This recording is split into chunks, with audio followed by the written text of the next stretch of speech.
We know that trauma affects the DNA of people. They had found trace markings of the trauma in the grandchildren of Holocaust survivors from World War II. And so this supports this whole intergenerational conversation about, if we can pass trauma to our descendants, we can pass healing.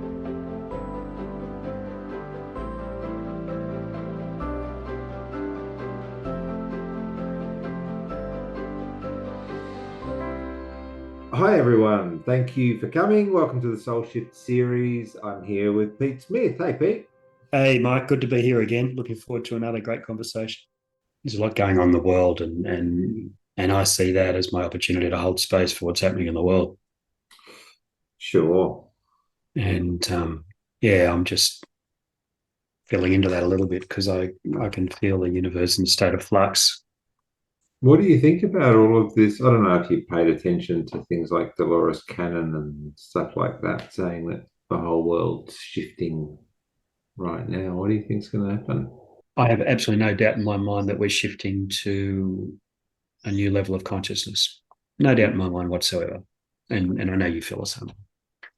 Yeah. My experience as a change management and leadership consultant in a previous life, this life, was to understand that the only true catalyst for change is dissatisfaction with the current state. So it's when things look forlorn that people say, no, this will not do. Yeah. People like you and me have been awake to the metaphysical aspects of the universe for a long time, and it's our great pleasure to share with people. Yeah. But sometimes it takes a tsunami to wake people up that the ocean's there. Yeah, imagine that. I think we've got one happening now. The Middle East has been a powder keg ever since they established Israel as a national identity in the Middle East. There's always been conflict in Gaza. My heart breaks for the women and children in both groups because this is about politics and armies and not about people. Yeah. And I can only imagine that a lot of the souls involved in the conflict have contracted to maybe leave early this lifetime or whatever that is, but that doesn't stop the deep and profound distress that is being felt. But what it's doing is it's waking a lot of people up. There are anti-war protests in all sorts of countries supporting people and not supporting a side. And there's some fantastic things that are starting to emerge where this war energy that we've been subjected to for thousands of years, people are now saying enough. Because war's big business for big nations. And it's a revenue stream in the gross domestic product of big nations. Yeah. So I think it's time to cut off that revenue stream, Mike, and move back to love. Anyway. Yeah. I really think that the aspect of fear is the thing that keeps this going, and as long as we as a society, as humans, are getting embodied in that, getting that embodied in ourselves, getting embroiled in that was what I was going to say, but getting that embodied in ourselves and feeling that fear, then we've got that propensity to move toward that. Yeah. And as we move toward the love aspect, it's like that David Hawkins scale, and society as a whole, like it doesn't take, like one person at 500 is balancing out, I think it's 200,000 or something below that, who are just in the fear or the shame or the whatever it might be. Yeah. But as a society, we've moved beyond that if you haven't seen I'm just going to say this for everyone else. If you haven't seen the scale of consciousness with David Hawkins, go and look it up. But 200, it's 200 is this level where we switch over into courage, and that is a positive feeling. And society moved into 205 as a whole, like as a balance point, in the, I think around the 90s, maybe 2000, something like that. Um, and I feel like the more people who are switched on, the more people who are doing work to, and it doesn't have to be everyone, Yeah. actually. It's just that the people who are coming, who are really doing this consciousness work, who are shifting themselves, are balancing out huge amounts of negativity, and they will literally fade out over time. And I think that the work that you and I are doing is absolutely cutting edge. Like I actually went to a thing yesterday just to check it out, and and they're touting themselves as the best thing since sliced bread, and all of that, and it was stuff that I was doing 25 years ago, and that's fine for most people. That's where they're at, and I get that. It's beautiful work. I'm not putting it down at all. But for those who are really shifting themselves, like really wanting to create massive change, there's all sorts of cutting edge work that can be explored with them. There's just shifting everything, and you might not think it is, because we're just sitting in an office in some countryside town talking to people around the world. But I think at that level where we're connecting to people's souls, and having them really shift their awareness and their consciousness and all of that, it's amazing. I'm very quiet here because I agree with absolutely everything you just said. Yeah, And I've been a Hawkins fan for 30 years. yeah. And I remember working in secret with a group in corporate life, measuring the consciousness of our organization. Ooh, did you? And we found that as we calibrated, and for those who don't know, David Hawkins' work, Power versus Force is his book. I've got a copy on the shelf here. Maybe we make that today's book. Here we go. Okay. There it is. Today's book, Power versus Force. What he did was he calibrated through kinesiology, he calibrated the human emotion scale, and he published the map of consciousness that Mike's just described. It's an incredible piece of work, and it was life-changing for me, and that book is so worth looking at, and even picking up some of his videos on YouTube that are still around. It's over a decade since he passed now, I think. Yeah. But a brilliant man, 2 PhDs and 1 knighthood. And he ran the biggest psychiatric clinic in the whole of New York. So, I mean, this is a solid guy. Yeah. My take on that too, Mike, is that we have this beautiful connection to our soul that's incarnated here, but we've got this incredible connection to the collective consciousness of humanity. Mm. And you and I talked about the ancestral stuff that we might discuss in passing today, Yeah. and how we can work back into the lineage of our family lines. And remember, we had these figures, and I dug them out for us. So not only are we connected into the consciousness of humanity, the collective consciousness, we are the walking and talking collective consciousness of humanity. And here's why. You and I talked about this. If you look at your great, great, great, great, great grandparents, you have 128 of them. Okay, so that's what runs through the course of our veins. If they would have lived something like 200 years ago, allowing for intergeneration every 29 years, go back another 200 years, and you have 16,224 grandparents with 12 greats. Another 200 years, and it brings your ancestral figure to 4,153,344. That's just the direct line. Your parents, parents, parents, parents, parents, parents. So, and that's 600 years. And if we go back 22 generations, we get that number. We go back another 8 generations and we have just over 1 billion direct ancestors, just parents of parents of parents of parents. I mean, that's not that long ago. Mm. And anyone can run those figures and run the maths yourselves. But if we're here to clear ancestral lineage, if we're here to bring light to this planet when there are too many shadows, we are both a soul incarnate, and we often choose those family lines, as you know, for a specific purpose. We come into the family lines to clear some of that past stuff that gets passed from generation to generation through the quantum entanglement of each of those generations. But we came here to set the earth free, and you've got 1 billion ancestors standing behind you wanting you to do it. Yeah. So it's important work when we look at ancestral stuff. I mean, you would cover this, I would have thought, out of the shamanic background as well with the ancestors. It's a big theme there, isn't it?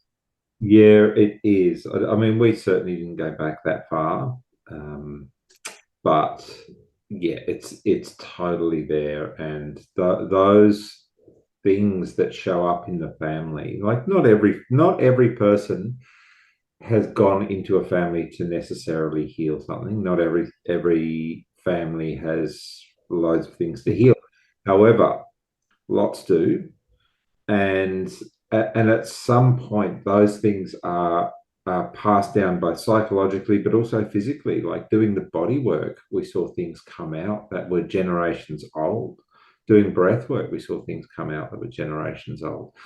And doing the consciousness work, we were able to track that all the way back. Like I say, we don't normally pay attention to more than 7 generations, but actually we did some work that took it all the way back through reptilian brain until we were all lizards and all of that, um, before humanity and everything. Um, and it's just the layers that can come out are amazing, beautiful, destructive, fearful, all of that.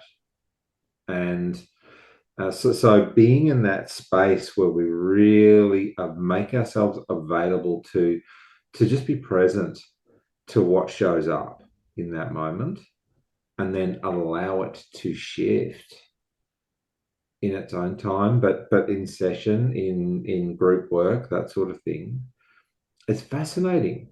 I'm not saying that we're necessarily going to get to anything particular, and I'm certainly not saying that we're going to clear it in a way that is going to clear it for everyone, because of things like the mammalian brain, the reptilian brain, like that stuff is there, holding space. But what I am saying is that as we learn to move through that shift, right? So that we can be here by choice, right? Not just there because that's what we've been taught and that's our habit, which is where a lot of society or a lot of people are. But the shift is happening now to everyone, and they're going, oh my God, like there's all this stuff moving in me.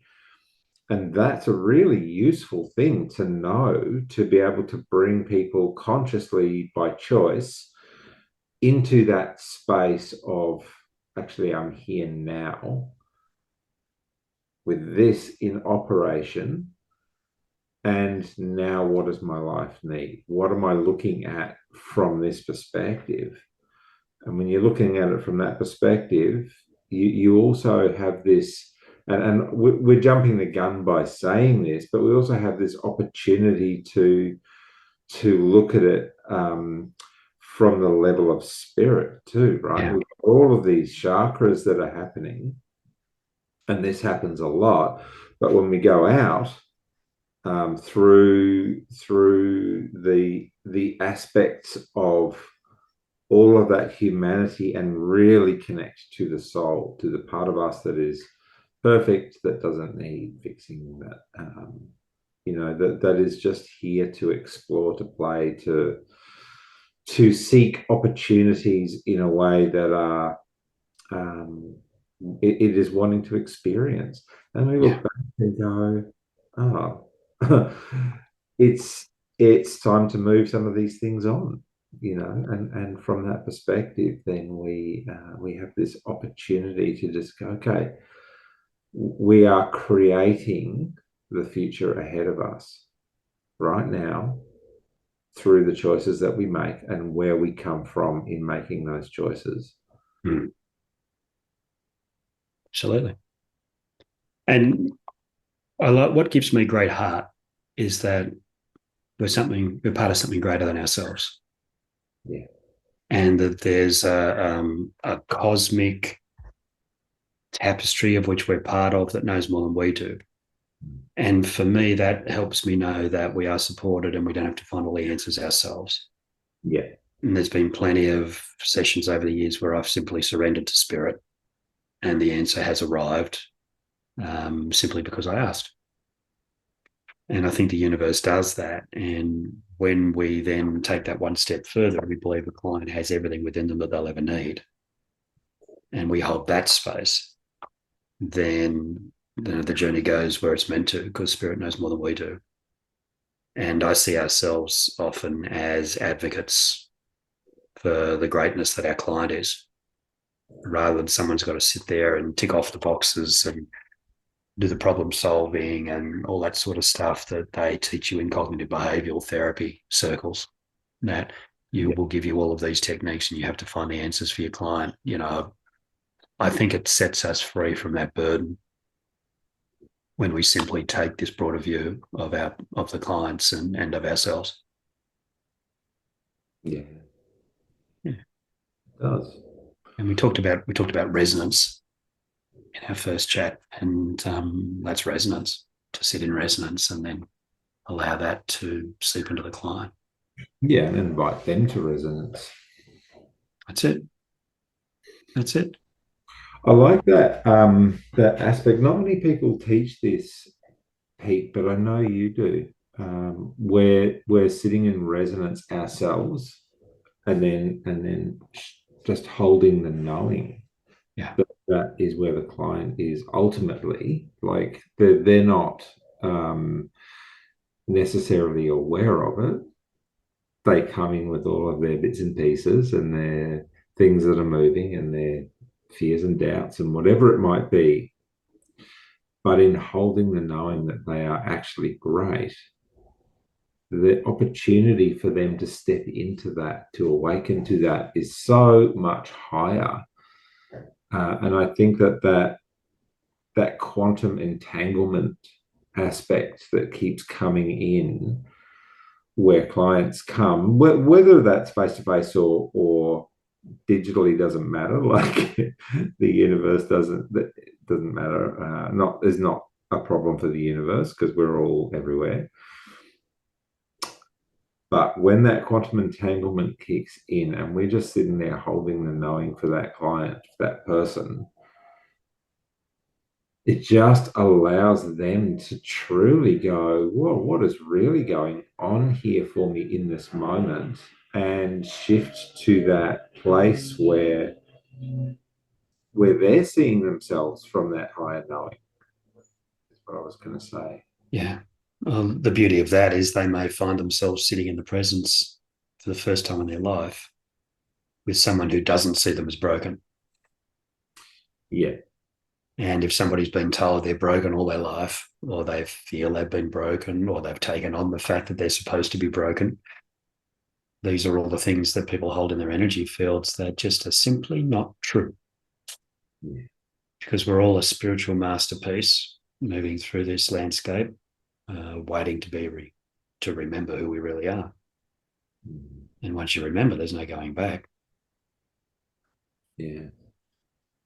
So with the work that you're talking about before of intergenerational stuff, how would you describe that to most people? Because I feel like the work that's out there at the moment is super, like the work that's out there and popular at the moment, I should say, um, is dated. It's looking at individual lifetimes. It's it's past life one at a timing kind of a thing. And there's a sort of an overview effect that your work has uh, that I think bears explaining. Yeah. Okay. We'll jump in here wherever you like, Mike, because you do this as well. But for me, it's once we move people outside of time and space, and we know time and space is an illusion. We know it's a construct for learning. Once we move outside of time and space, we have access to all that we've ever been. And we hear all these stories about evolution of this evolved into this, which evolved into this, which evolved into this. There's aspects of that in societal culture. There's aspects of that in human DNA, whatever that might be. We see the generations do send energy to the generation after them because you've got, we're all a collection, a unique and amazing collection of subatomic particles. So two parents come together and they become one, they create a being from their own subatomic particles. Consciousness comes in and is part of that as well. But we all go back to the original energy field of where we came from. So if there's something in mum and dad's energy field, it transmits. I mean, that's just logic, if not, not my take on biology, but it just logically stands to reason. So what is it that we bring with us down through those generations? And, oh, that's all in the past. Well, no, it isn't, because you're an anchor into all there is and you exist outside time and space. So when we take somebody outside of time and space, we take them out of their body into something that more resembles a near-death experience than hypnosis or anything like that. We can observe those generations, and the feeling senses are accentuated when we're out of body because we're tapped into the vibrational frequencies of the universe. So what's the energy that's coming down through your mother's line? Well, it might be this, or it might be that, or whatever it might be. Okay. And some of those might be good and some of those might be bad things. So the question that we ask, and this is what really inspires me about this work, Mike, when we're outside time and space, how many generations has that feeling of fear been coming? And they say, oh, 12, 15. The answer just comes and they know. And then we can gather those ancestors around and we can release it together and place them back in their particular time and space in a different vibration from when they arrived. And it's very metaphysical. It's very different. It's very freeing. And the beauty of this work is that then that becomes the legacy for that client to hand on to their children if they have some. Because they've, if you like, stopped at the rot, which is an old Aussie phrase, I know, but they've stopped the rot, doesn't go on to the generations that follow. And, there's a ripple of this into the collective consciousness. And that raises the vibration of humanity as a whole. And when we work together, sometimes we can deliberately put that healed vibration into the collective so that anyone else can use it who would like to. So in a nutshell, that's the intergenerational resonance work. Yeah. And the thing that springs to mind, two things spring to mind out of all of that. And so one is that for all those people who, it's unlikely that they're watching this, but if they are, who think that's new age woo-woo, I just wanted to share it from this point of view, right? And that is that if you do that work, even if we are completely deluded, right, and it's not real, and this is all there is, and all of that, we know it's not, Pete. But for people who are thinking like that, this is important to understand. This is still going to shift the person in how they are in the world, and they're still going to shift how they are with their children. Yeah, and that in itself means that those children are going to go out with a shifted perspective. Yeah, agreed. So that's just it's like it happens at many levels, at many layers. That's the playing out of the very human aspect of it, the mechanics of this third dimensional reality. And at the level, for those who are into the woo-woo and know this is true, which is you and me for a start, that those changes affect us at every level. You know, if we suddenly see the world as a different aspect, and then we pass that on to our children because of the changes that we've made, because of the work that we're doing, right? Those changes also happen at every level. Like there are things sometimes that just show up out of nowhere, Yeah. right? Might be jobs, might be a relationship, might be an offer, might be a new friend, like anything in the way of that before the session, when the sessions happen and those shifts occur, those things are now no longer psychologically, spiritually, energetically in the way. And the universe provides. It seems to be the very new agey out there thing to say, but there it is, you know, like anything from mystical experiences to unexplainable synchronicities just occur. Yeah, and look, there's even a scientific angle to this, and I can't quote the source of this paper, but there's a growing number out there that people can search and find. But I read an article from I think it was a biologist, a cellular biologist, and they had written that we know that trauma affects the DNA of people. They had found trace markings of the trauma in the grandchildren of Holocaust survivors from World War II. And so this supports this whole intergenerational conversation about, you know, if we can pass trauma to our descendants, we can pass healing. This is all just vibrational frequencies. And one story, and I know people sometimes love stories. Myself, I can tell one story that illustrates this. Many years ago, I had a young man come to see me, and he had terrible anxiety and a fear of death. And he came in, and even before we'd done any of the work and all that, he told me a story. He told me a story of his grandfather in World War II, and he had lived in a country somewhere in the Balkans. And the Germans had come through, and they'd herded up the little town where his grandfather lived. They'd herded up everybody into the railway station, and then machine gunned them. Now, the grandfather was a tiny baby at the time, and the mother's dying breath, she rolled over and shielded the little baby from the bullets, who survived and became his grandfather. He was saved when passers-by came upon this terrible, terrible scene and heard a baby crying. Now, that young man, as he was then, I suppose young men are getting younger to you and me all the time now. I guess he was about 30. But he told this story, Mike, Yeah. through the eyes of the child.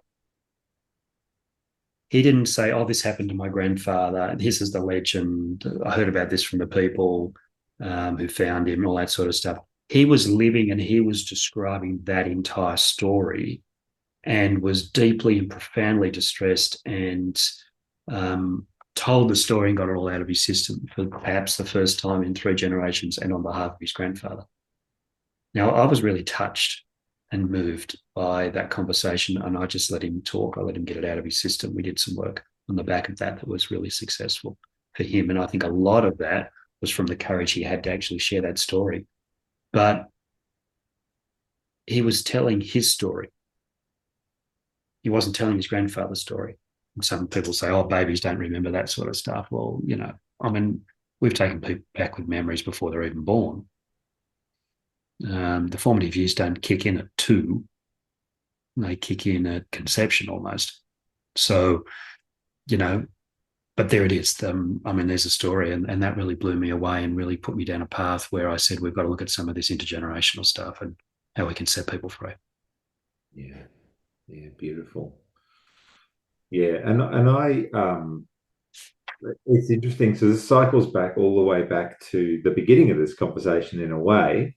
Um, where at the risk of telling an out there story, I had a client who we took back through an intergenerational process, and she actually incarnated back into this family a couple of times, and so it was like the work wasn't done.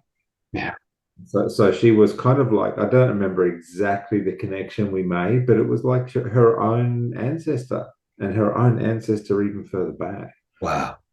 Um, and then shifting that the opportunity to shift all of that through the generation, completely changed her perspective on her family.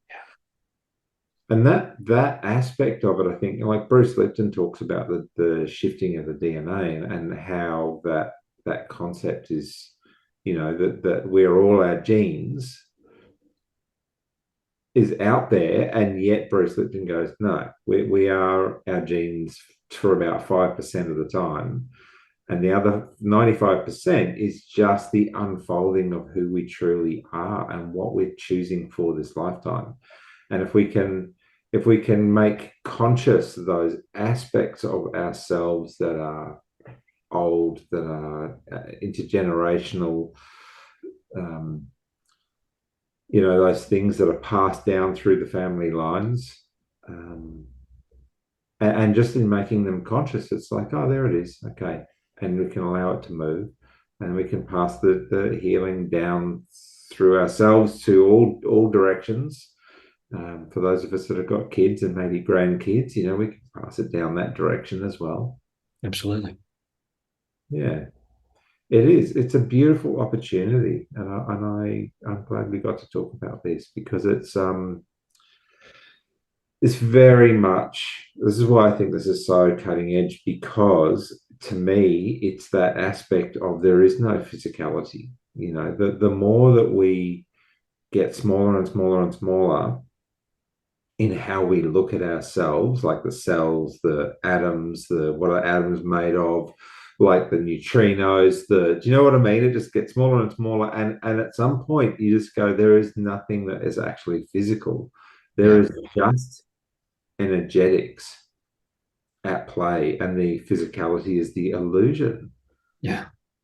And so at all of those levels, we can make this might be a tiny shift, who knows, Yeah.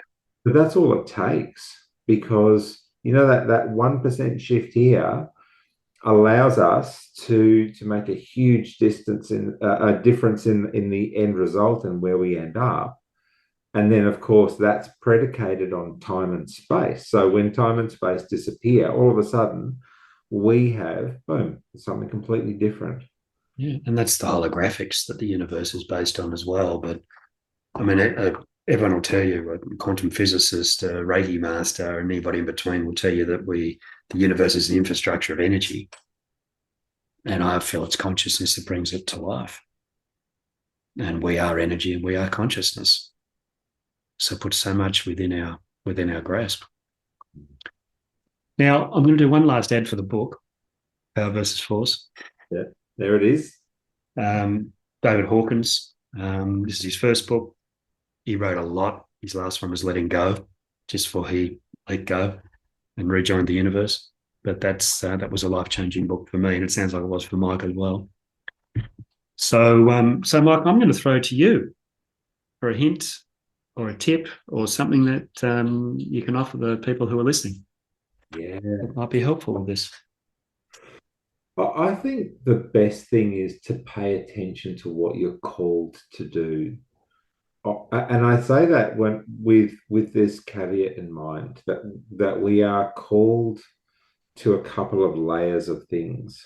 There is third dimensional reality. There is paying attention to bills, to all of that sort of stuff, to a roof over your head. But I want to shift that out further and go, pay attention to what you're called to do in your heart secretly. It's the thing that we are maybe not even willing to admit to a lot of people, but there it is. And so for that, what that's showing us is what's the next step. for each of us, and it's going to be different for everyone. But it's that calling that will lead us to whatever the calling, whatever the next step is for us as an individual, for us as a soul.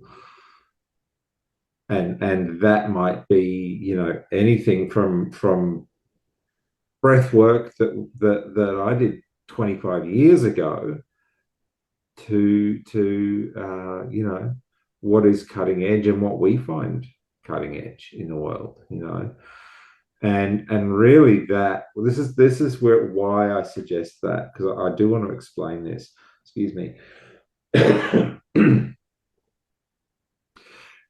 Is that I seriously think the earth has never had more than 1 billion people for its entire history. And all of a sudden, there's close to 8, if we haven't already crossed that. And I think that this is down to an aspect of the world, that the consciousness of us as individuals, the consciousness of the planet, the consciousness of the universe, is that it is trying to push consciousness as far as it can possibly go to shift this planet. And then we will probably regain a sense of balance, or a way to maintain a healthy kind of level for the planet. And whilst there's a lot of stuff out there about, you know, how the world's falling apart and all that sort of stuff, no, I actually think that there's a positive aspect to this. And what it requires is for each of us as individuals to do the work on ourselves, shift our own consciousness, so that we are as far up that Hawkins scale as we can possibly get on a daily basis. And that will create huge change everywhere we go, for everyone, in how we operate in the world. I like that.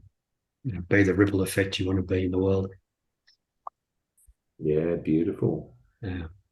Yeah. Thanks, Mark. Another great conversation. Indeed. All right. Well, we'll see you next time. All right. I'm looking forward to it.